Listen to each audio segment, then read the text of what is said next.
بسم اللہ الرحمن الرحیم وبہ نستعین انہ خیر ناصر و معین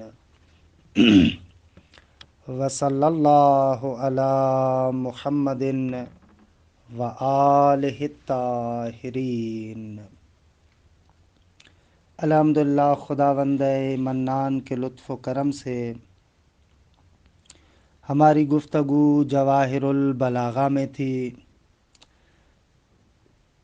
گزشتہ جلسے میں عرض ہوا کہ کبھی کبھار ایک کلام کو مقتضائے ظاہر حال کے برخلاف لایا جاتا ہے۔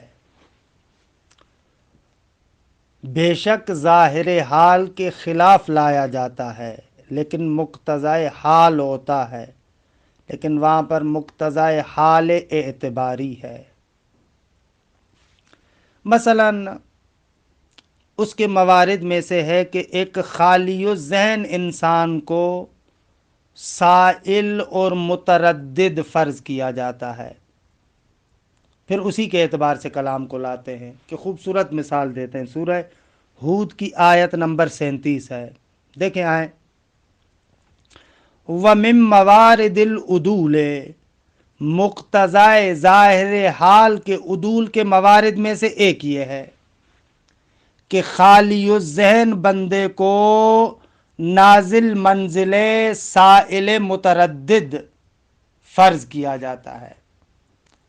متردد جیسا کہ عرض کیا تھا کہ خبر کے بارے میں اسے تردد ہے، گویا کہ سوال کرنا چاہتا ہے، پوچھنا چاہتا ہے، درست ہے؟ اسے کہتے ہیں ہم سائل اور متردد۔ حقیقت میں تردد نہیں ہے، لیکن یہاں پر ہم اس کو فرض ایسے کر رہے ہیں۔ آیت میں آتا ہوں تو وضاحت کرتا ہوں۔ تنزیل خال الذہن منزلۃ السائل المتردد، جیسے خالی الذہن انسان کو، خالی الذہن یعنی جو بندہ خبر کی نسبت سے بے تفاوت ہے، نہ کہ جس کو پتہ نہیں ہے، ہو سکتا ہے پتہ بھی نہ ہو، یا ایسا بندہ کہ جو خبر کی نسبت سے کیا ہے، بے تفاوت ہے، پہلے بھی عرض کیا تھا۔ ایسا بندہ ہے، حقیقت میں خالی الذہن ہے، لیکن ہم اس کو سائل اور متردد کی منزلت پر فرض کر رہے ہیں۔ لیکن اذا تقدم فی الکلام ما یشیر الی حکم الخبر، جب کلام کے اندر ایک ایسی چیز آئی ہو جو اشارہ کر رہی ہو اس حکم خبر کے بارے میں، کہ ابھی وضاحت آتی ہے، کقولہ تعالی، جیسے پروردگار عالم کا جناب نوح علی نبینا و آلہ وعلیہ السلام کو فرمانا، وَلَا تُخَاطِبْنِي فِي الَّذِينَ ظَلَمُوا إِنَّهُمْ مُغْرَقُونَ۔ آیت پر غور کیجئے گا۔ جب فیصلہ قطعی ہو گیا کہ ایسے ہونا ہے، خدا نے متعال نے حضرت نوح کو وہ کشتی بنانے کا حکم دیا، وہ سارے مراحل، اب وہ سارے مراحل گزر گئے تو پروردگار عالم فرماتا ہے کہ اے نوح، جو ظالمین ہیں، جن لوگوں نے بات کو نہیں مانا، اتنے اتمام حجت کے بعد بھی اب ان کی سفارش وغیرہ نہیں کرنی، کیونکہ انہوں نے ڈوبنا ہے۔ آیت کا ظاہری ترجمہ، وَلَا تُخَاطِبْنِي، میرے ساتھ خطاب نہ کرنا۔ خطاب نہ کرنا یعنی کیا؟ یعنی سفارش نہ کرنا، کیونکہ یہ ڈوبنے والے ہیں۔ یہاں سے ضمناً پتہ چل رہا ہے کہ ان پر عذاب نازل ہونے والا ہے۔ تبھی پروردگار عالم فرماتا ہے وَلَا تُخَاطِبْنِي فِي الَّذِينَ ظَلَمُوا، جو ظالمین ہیں ان کے بارے میں میرے ساتھ بات نہ کر، یہ مریں گے، یعنی پتہ چل رہا ہے کہ ان پر عذاب آئے گا، اشارتاً معلوم ہو رہا ہے۔ انہم مغرقون، جو لا تخاطبنی کے ضمناً سمجھ میں آ رہا تھا، اس کو کھول کے بیان کیا جا رہا کہ یہ ڈوبیں گے، یہ غرق ہوں گے، ان پر یہ عذاب آئے گا۔ اب یہاں پر یہ جو ہے انہم مغرقون، اس خبر کی نسبت سے حضرت نوح علیہ السلام خالی ذہن ہے، نہ متردد ہے، نہ شاک ہے، نہ منکر ہے، لیکن یہاں پر ان کو متردد اور سائل فرض کیا گیا ہے، ظاہر حال کے برخلاف کلام کو لایا گیا ہے۔ حضرت نوح کو کوئی تردد نہیں ہے، کوئی سوال نہیں کر رہا ہے، منکر نہیں ہے، جو ان کو بتایا جا رہا ہے کہ انہم مغرقون، لیکن یہاں پر جناب نوح کو کیا فرض کیا جا رہا ہے؟ سائل متردد۔ کیوں؟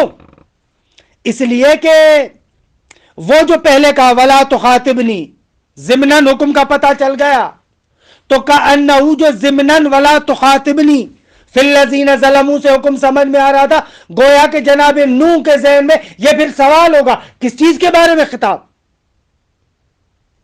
یعنی کأنہو وہ متردد ہے، سائل ہے، پوچھنا چاہتا ہے، تو اب ان کو متردد سائل فرض کرتے ہوئے کلام کو لایا گیا انہم مغرقون۔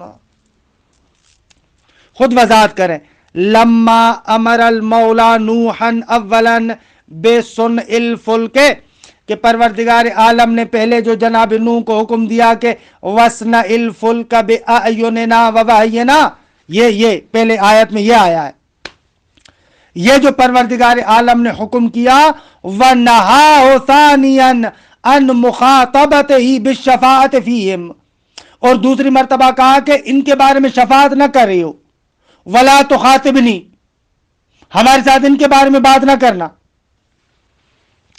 سارا ما کونہ غیر سائل فی مقام سائل المتردد، تو جناب نوح باوجود اس کے کہ وہ سائل نہیں تھے، متردد نہیں تھے، حقیقت میں پوچھنا نہیں چاہ رہے تھے، لیکن ان دونوں باتوں کی وجہ سے کأنہ مقام سائل متردد میں آ گئے، لہذا اب جو خبر کو لایا گیا اسی سائل متردد کے بارے میں جو خبر لائی جاتی ہے ویسی خبر لائی گئی۔ سارا ما کونہ غیر سائل سارا فی مقام سائل المتردد، وہ بن گئے سائل متردد کے مقام میں، حالانکہ واقع میں ایسے نہیں تھا۔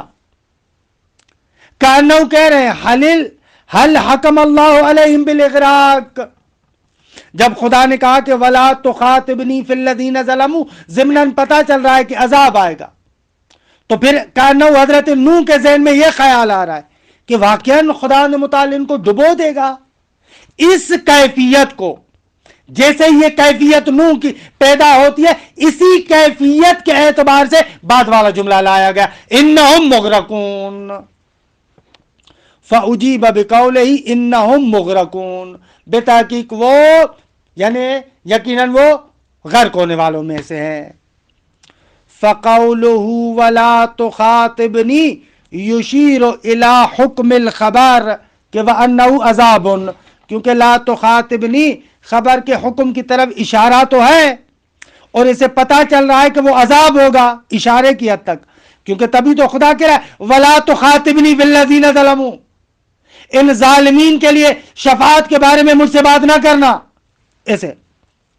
وَقَوْلُهُ إِنَّهُمْ مُغْرَقُونَ يُبَيِّنُ خصوص الخبر، انہم مغرقون خصوصیت سے اس خبر کو بیان کرتا ہے کہ الذی اشیر الیہ ضمناً فی قولہ لا ولا تخاطبنی، کہ جس خبر کی طرف ضمناً اشارہ ہوا تھا لا تخاطبنی کے لفظ کے اندر۔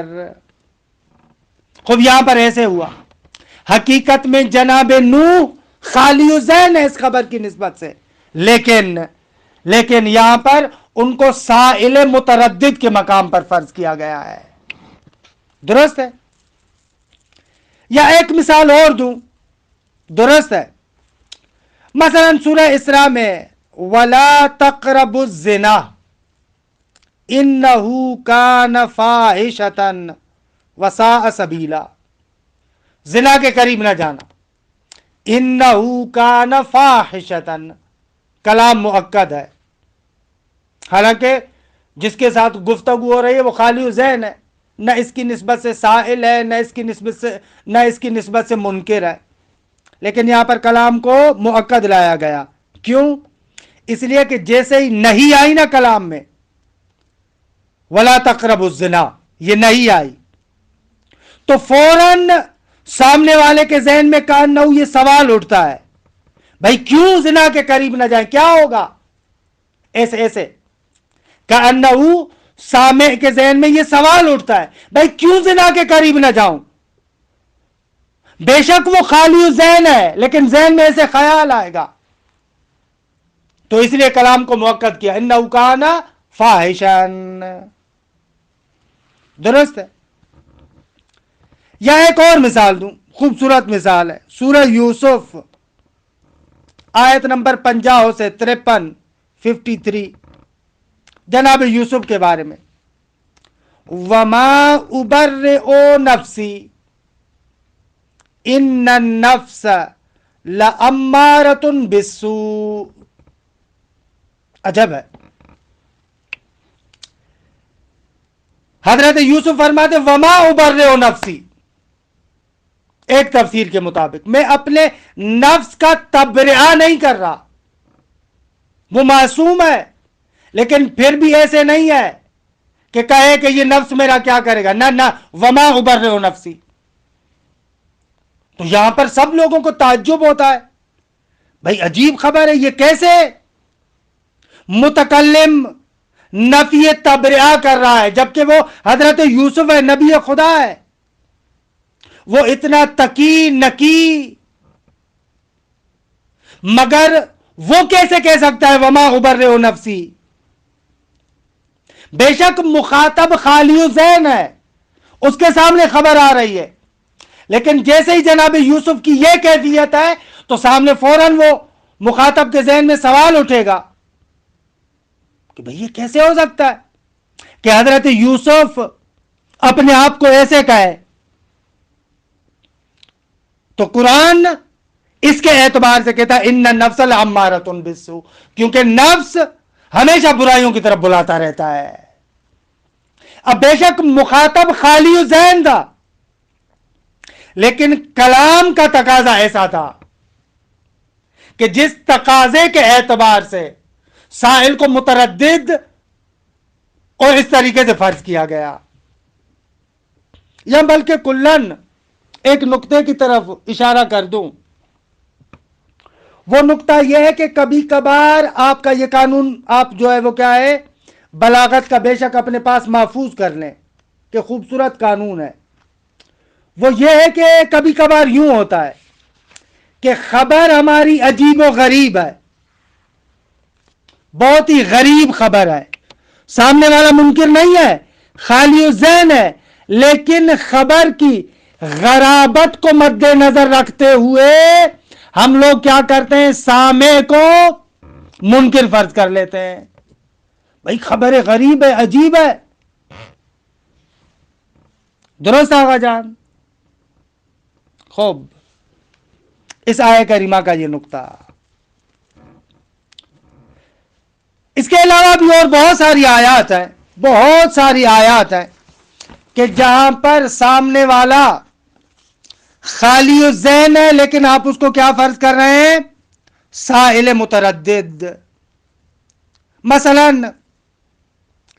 اذ قالوا لیوسف واخوہ احب الی ابینا منا ونحن عصبۃ ان ابانا لفی ضلال مبین۔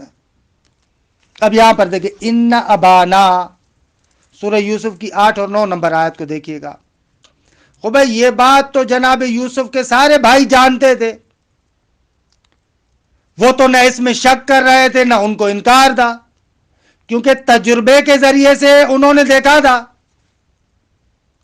کہ حضرت یوسف جناب یعقوب کے پاس زیادہ محبوب تھے، تو اب ایسی صورت میں کلام کو تاکید کے ساتھ لانا یعنی چی یہاں پر تو نہیں لانا چاہیے۔ اذ قالوا لیوسف واخوہ احب الی ابینا منا، لام ابتدا بھی ہے، ونحن عصبۃ ان ابانا لفی ضلال مبین، یہاں پر تو تھا، لیکن یہاں پر مخاطب کو شاک اور متردد فرض کیا گیا ہے.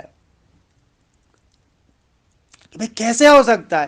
یعنی کأنہو وہ لوگ اس طریقے سے تھے کہ بابا جانتا بھی ہے ہم لوگ کام کاج کرنے والے ہیں، گھر کے تمام امور کو ہم لوگ چلانے والے ہیں، تو کیسے ہو سکتا ہے مفید ہم ہے وہ محبت دوسرے سے کر رہا ہے. کأنہو یعنی کأنہو مخاطب کو اس خبر کا منکر اور سائل فرض کر رہے ہیں. بھائی دیکھیں ایک مفید ہو ایک کم فائدے والا ہو یا عطراً فائدہ ہی نہ ہو تو انسان اس سے زیادہ محبت کرتا ہے نا جو مفید ہے. جو فائدہ نہیں دے رہا ہے یا کم فائدہ دے رہا ہے اس سے تو زیادہ محبت نہیں کرتا. تو اب یہ بھی جو آپس میں باتیں کر رہے ہیں وہ اس طریقے سے ہیں. وَنَحْنُ عُصْبَةٌ ہم اس گھر کی بنیاد ہیں، مضبوط کندھے ہیں، سب کچھ ہم چلاتے ہیں، طاقتور ہیں، فائدہ ہمارے ساتھ ہو رہا ہے، اس گھر کا فائدہ ہماری وجہ سے ہے. لیکن بابا کیا کر رہا ہے؟ بابا یوسف سے زیادہ محبت کر رہا ہے. یہ دیکھیے کانو ایسے ہے کہ سامنے والا اس کا انکار کر رہا ہے کہ ایسے نہیں ہوگا، لیکن کہہ رہے ہیں کہ نہ ایسے ہی ہے. اور ادھر سے ان ابانا لفی ضلال مبین، بھائی وہ نبی خدا ہے. وہ کس ادھر ضلال مبین سے بھی مراد وہ والی گمراہی نہیں ہے جو کفر والی ہے، نہ یعنی سنجیدہ کام نہیں ہے. راہ گم کر دے، راہ گم کر دے یعنی راستہ اور طریقہ یہ تھا کہ وہ ہماری بات مانتے، ہم سے زیادہ محبت کرتے، یعنی ان کا سلیقہ اچھا نہیں ہے. یہ مراد جو ہے ان ابانا لفی ضلال مبین سے مراد یہ ہے، نہ کہ نعوذ باللہ وہ بیٹے جو دوسرے تھے جناب یعقوب کو گمراہ فرض کر رہے تھے، یعنی کفر والی اور اس قسم کی گمراہی، نہ نہ نہ نہ وہ مراد نہیں ہے. اپنے بابا کو واقعی نبی خدا مانتے تھے، تبھی ان لوگوں کے دلوں میں یہ خیال آ رہا تھا کہ بابا بھی ہم سے زیادہ محبت کرے. تو یہاں پر ضلال مبین سے مراد بھی یعنی سلیقہ اچھا نہیں ہے ان کا، ہمارے ساتھ اس کو محبت کرنی چاہیے تھی، لیکن ادھر کہاں جا رہا ہے. اور کیونکہ وہ نبی خدا ہے وہ سلیقے کے برخلاف چلے، یہ تھوڑی سی عجیب و غریب خبر ہے. کانو سامنے والا اس بات کو نہیں مان رہا، تو اس لیے کلام کو کیا کہا؟ ان ابانا لفی ضلال مبین. دیکھ رہے ہیں یہ بلاغی نکات کتنے خوبصورت ہیں آیات کے اندر. یا مثلا ایک اور آیت کریمہ سورہ زمر آیت نمبر 53. یہ جان بوجھ کے تھوڑا سا میں باہر بھی نکل رہا ہوں تاکہ ان آیات کے بلاغت کے نکات کو بھی سمجھیں. 53 نمبر آیت 50 سے 53. قول یا عبادی الذین اسرفوا علی انفسہم لا تقنطوا من رحمت اللہ ان اللہ یغفر الذنوب جميعا. آغا اس آیت کے جو مخاطبین ہیں وہ غفران ذنوب، گناہوں کو خدا بخشتا ہے، اس کے بارے میں تو ان کو شک نہیں ہے، اس کے تو منکر نہیں ہے. خوب اس صورت میں حق کے کلام یہ تھا کہ کلام کو تاکید کے بغیر لانا چاہیے تھا، لیکن کیوں ہے ان اللہ یغفر الذنوب جميعا، کلام مؤکد ہے. فرماتے اس لیے کہ یہاں پر خالی الذہن کو نازل منزل متردد فرض کیا گیا ہے، کیونکہ ان لوگوں نے اپنے اوپر ظلم کیا ہے، گناہوں میں بھرے ہوئے تھے. الذین اسرفوا علی انفسہم، لہذا وہ شک و تردید کی کیفیت میں ہونے چاہیے کہ خدا ہمیں بخشے گا یا نہ. ایسی کیفیت کو فرض کر کے کہا گیا ان اللہ یغفر الذنوب جميعا. اسی طریقے سے ایک اور آیت کریمہ، بہت ساری آیات ہیں، سورہ توبہ کی آیت نمبر 103. وَصَلِّ عَلَيْهِمْ إِنَّ صَلَاتَكَ سَكَنٌ لَهُمْ، 103 نمبر آیت. خوب یہاں پر بھی مخاطب خالی ذہن ہے، لیکن کلام کو کیا ہے؟ مؤکد ذکر کیا گیا ہے. کیوں؟ اس لیے کہ سائل کو یعنی اس مخاطب کو سائل متردد فرض کیا گیا ہے. واقعاً پیغمبر کی صلوات ان کے لیے سکون کا باعث بنتی ہے. ان صلاتک سکن لہم. اور اسی طریقے سے آقا بہت سارے موارد ہیں کہ دیکھیے حد سے زیادہ باہر بھی نہیں نکل رہے. ایک مورد یہ. 2 تنزیل العالم منزلۃ المنکر. آقا جو عالم ہے اس کو منکر فرض کیا جا رہا ہے. کہ ایک پہلے شعر ذکر کرتے میں اس کا ترجمہ کروں.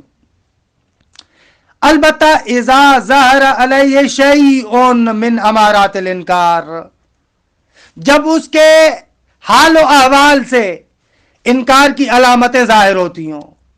کقول حجل بن نزلہ القیسی من اولاد ام شقیق. شاعر ہے حجل بن نزلہ کہ من اولاد ام شقیق. درست آگا. جو شقیق کا چچا ہے اس کی اولاد میں سے ہے.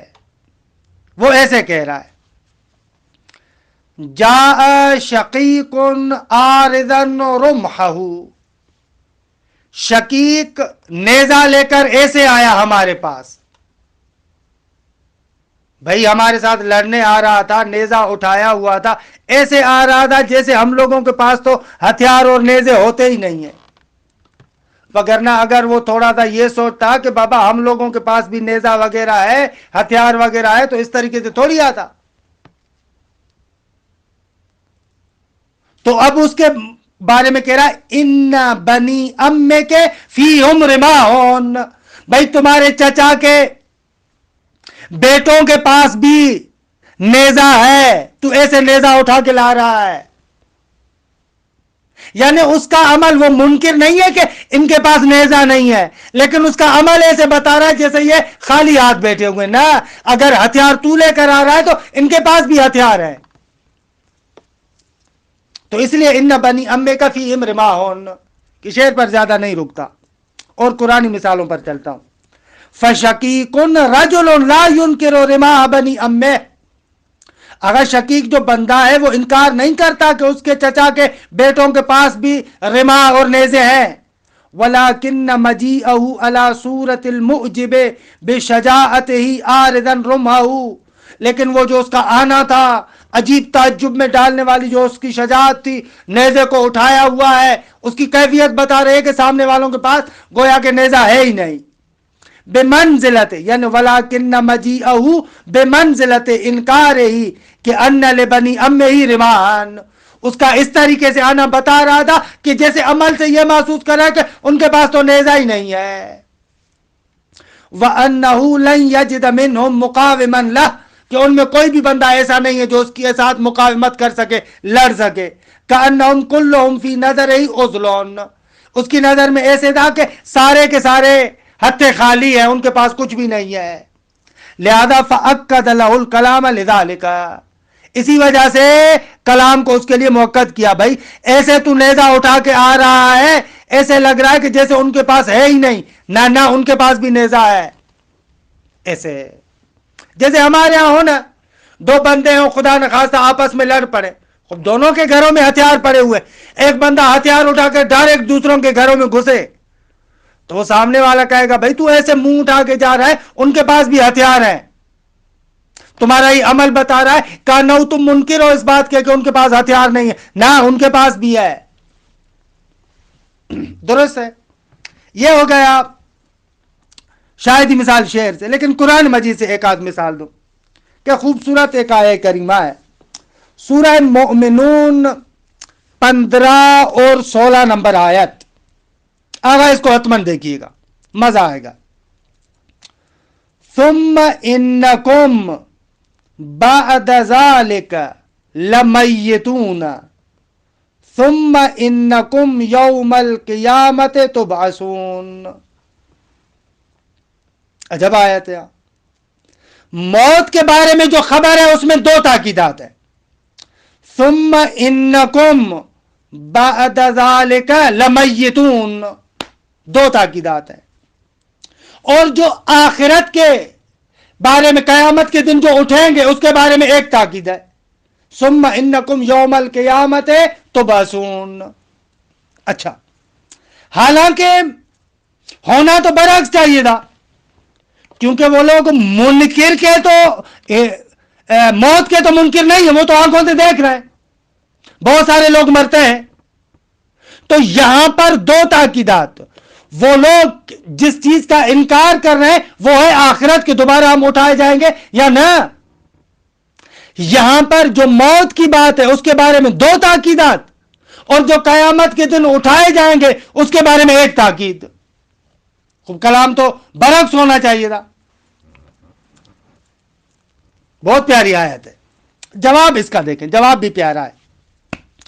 آغا آخرت کے بارے میں ایک تاکید لے کر آئے، حالانکہ منکر ہیں، دو تاکیدات ہونی چاہیے تھی کم از کم۔ فرماتے یہاں پر درست ہے، مقتضی ظاہر حال یہ تھا کہ قیامت میں دوبارہ اٹھائے جانے کے لیے دو تاکیدات ہوتی، لیکن اس مقتضی ظاہر حال سے اعراض کیا گیا۔ کیوں مقتضی ظاہر حال سے اعراض کیا؟ اس لیے کہ آغا قیامت کے بعض کے اتنے دلائل قطعیہ موجود ہیں کہ گویا کہ یہ مسئلہ بدیہیات میں سے بن گیا ہے۔ جب بدیہیات میں سے بن گیا ہے تو کأنہ منکر کو غیر منکر کی منزلت پر فرض کیا گیا ہے۔ اللہ اکبر، قربان جائے اس قرآن کی بلاغت پر۔ اچھا، اور ادھر سے موت تو بدیہی چیز ہے، اس کو اتنی تاکیدات کے ساتھ کیوں فرض کیا ہے؟ فرماتے درست ہے، مقتضی ظاہر حال یہ تھا کہ نارمل بات کی جاتی، لیکن تاکیدات سے لانے کا سبب یہ ہے کہ یہ لوگ اپنی دنیا کے اندر غفلتوں میں، خواہشات نفسانیہ میں اتنے غرق ہے کہ گویا کہ اپنے عمل کے ذریعے سے موت کا انکار کریں، جیسے ان کو مرنا ہی نہیں ہے۔ اس نقطے کا لحاظ کرتے ہوئے موت کے بارے میں دو تاکیدات لائی گئے، یعنی ان کا عمل بتا رہا ہے کہ یہ لوگ موت کو مانتے ہی نہیں ہیں۔ اگر موت کو مانتے تو ایسے غفلتوں میں پڑے رہتے۔ دیکھیں یہ بلاغت قرآن، ثم انکم بعد ذلک لمیتون۔ اللہ اکبر۔ خوب، اس کے علاوہ بھی بہت سارے موارد ہیں، بہت خوبصورت، لیکن ابھی رکنا یہاں پر نہیں چاہتے، لیکن بھاگنا بھی نہیں چاہ رہے کہ جلدی میں بھاگ کے نکات کو ضائع کریں، نہ ہے انہی آیات کی وجہ سے۔ اچھا، ایک آیت سنیں، بقایا کو کل پھر پڑھیں گے۔ سورہ اعراف کی 153 نمبر آیت، سورہ اعراف 153 نمبر آیت۔ والذین عملوا السیئات ثم تابوا من بعدها وآمنوا ان ربک من بعدها لغفور رحیم۔ آخری جملے میں تاکیدات دیکھیں، ان ربک من بعدها لغفور رحیم۔ وہ افراد جنہوں نے برے کام کیے، بعد میں توبہ کیا، ایمان لے کر آئے، تو اس کے بعد پروردگار عالم اس مطلب کو بیان کر رہا ہے کہ خدا غفور و رحیم ہے۔ لیکن اتنی تاکیدات کیوں؟ فرماتے ہیں اس لیے